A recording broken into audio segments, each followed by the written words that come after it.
Welcome back to Uncaged Chaos. I'm your host and certified life coach, Andi, and this is where we bring language to what healing actually looks like. This episode is part of a series of emotions. Every emotion has a job. Most of us were just never taught what that job was. So in this series, we're uncaging one emotion at a time. We'll explore what it's trying to tell us, how it shows up in the body, and how we can work with it instead of against it. Because emotions aren't the problem. Misunderstanding them is. So if you're ready, let's uncage another emotion. Last week, we talked about anger. How anger isn't actually the villain we've made it out to be. It's the bodyguard, the smoke detector, the loud friend that's like, hey, something's not right. But here's the thing. If anger is standing at the front door, fear is usually hiding in the kitchen pretending it's not involved. And fear is sneaky as hell because fear rarely walks in the room and announces itself. It doesn't say, hey, I'm fear, I'm here, let's get busy. No. Fear puts on disguises. It shows up as overthinking, perfectionism, control, procrastination, people-pleasing, analysis paralysis.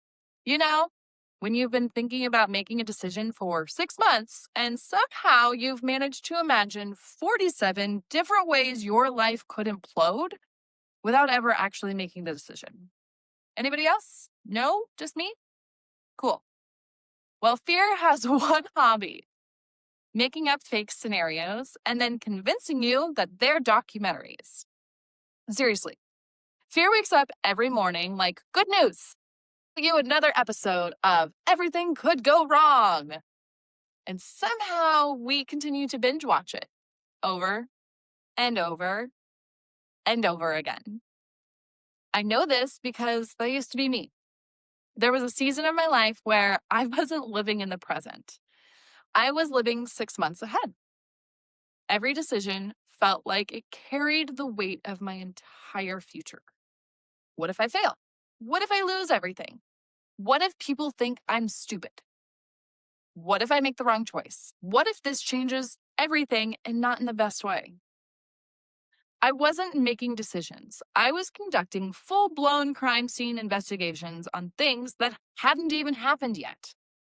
I had evidence boards in my head. The red string, push pins, connecting dots that didn't even exist, the whole 9 yards. I had myself fired, rejected, homeless, alone, and probably eaten by a bear somehow. All before I'd even sent an email. My brain deserved an Academy Award for Best Original Fiction.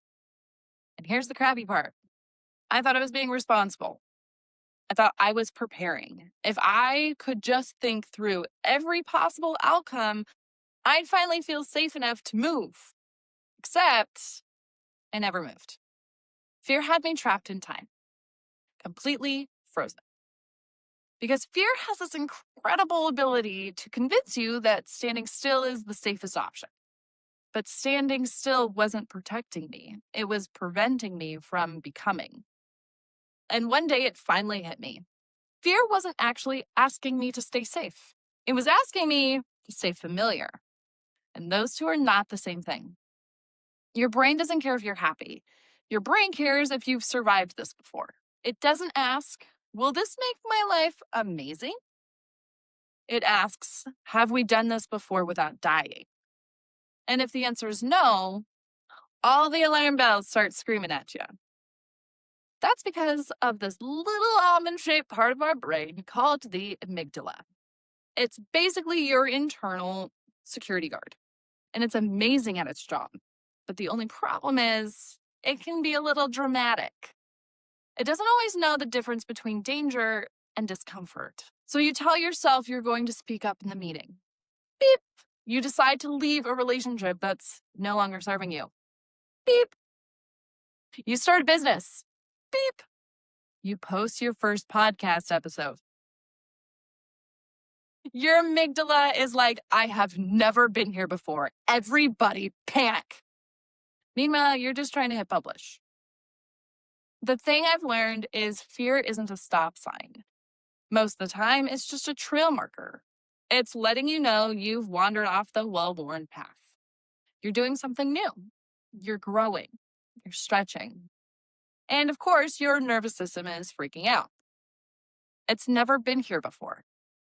I've spent years waiting for fear to leave before I took action. But spoiler alert, she never packed her bags. I kept waiting for the confidence to show up first. Like she'd kick down the door and say, "Don't worry, girl, I got this." But she never came either. You know who showed up? Me. Terrified, shaking, questioning everything, doing it anyway. So I started small, like really small. I had the conversation. I set one boundary. I posted one thing. I tried something new. I made a scary phone call. And every single time, I survived. Every tiny action became another receipt, another piece of evidence, and another reminder that I could trust myself. Not because nothing bad would ever happen, but because if something did, I'd figure it out. And that's the difference. I stopped trusting that life would always go according to plan. And I started trusting myself to handle it when it didn't. And that changed everything. Now, don't get me wrong, fear still comes with me. She's still in the car. She's just not driving anymore. And honestly, she barely gets control of the radio to play music. Because here's what I've realized. Courage isn't the absence of fear. It's hearing fear say, "This is unfamiliar," and responding, "I know, but we're going anyway." So the next time fear shows up, don't automatically assume it means stop. Ask yourself, is this fear protecting me from actual danger, or is it protecting me from discomfort? Because those two are very different things. One keeps you alive, the other can keep you from ever really living. So maybe fear isn't standing in front of the door trying to stop you. Maybe it's standing beside the door saying, "Hey, just so you know, everything on the other side is new and unfamiliar." And maybe that's exactly where you're supposed to go. So until next time, keep uncaging the chaos. And remember that healing isn't about waiting until you're fearless. It's about trusting yourself enough to take the next step, even while fear is clearing its throat in the passenger seat. Because facing our fears and facing our emotions is all part of being fucking human.